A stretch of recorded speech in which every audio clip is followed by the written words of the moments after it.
سلام علیکم، چطورین؟ آقا بیاین این سایه کات کلیس جذاب رو با هم انجام بدیم. برای عروسی شیک ترین باشید. بیس سایه از همچین رنگی استفاده میکنم، تو مایه های نارنجی کم رنگ. ازش بردار، بتکون و بزن روی کلیس پلکت. ببین همینجا. یه مقدارم به سمت بیرون ببرش.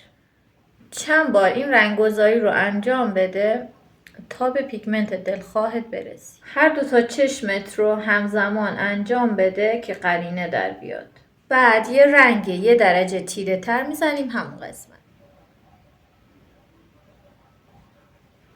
الان باید زیرشو کات بندازید به کانسیلر و یه براش سرد. کانسیلر بزن پشت دستت، دو طرفه ازش بردار.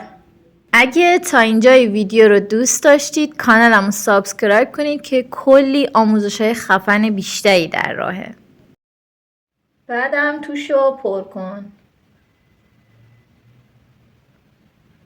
الان با یه پد کوچیک سر جای خودش خشکش کن. با یه براش و سایه کرم کامل خشکش میکنیم. الان از این رنگ میزنیم گوشه چشم.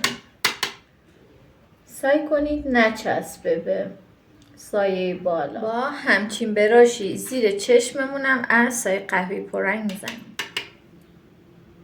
از جایی که دوتا چشم همدیگر رو قطع میکنن اینجوری میکشیم به سمت بالا،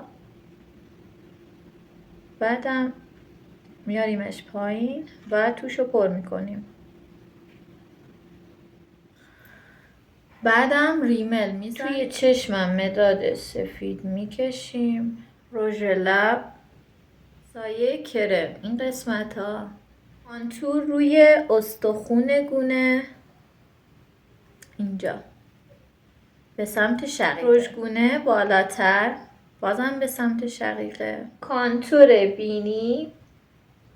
بریم حسابی خودمون رو با هایلایتر اکریلی کنیم. وای هایلایترم شکسته. بدترین اتفاقی که برای دختر میتونه بیفته. لعنت به، چرا شکستی؟ و من چقدر این هایلایتر رو دوست داشتم و برات متاسفم. شده دیگه، بیخیال.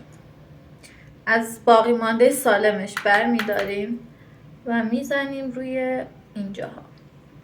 اگه روی سیب گونه‌تونم بیارید یه مقداری حالت توپلتر نشون میده. روی نوک و تیقه بینیمونم میزنیم. که نخونده هنوز تو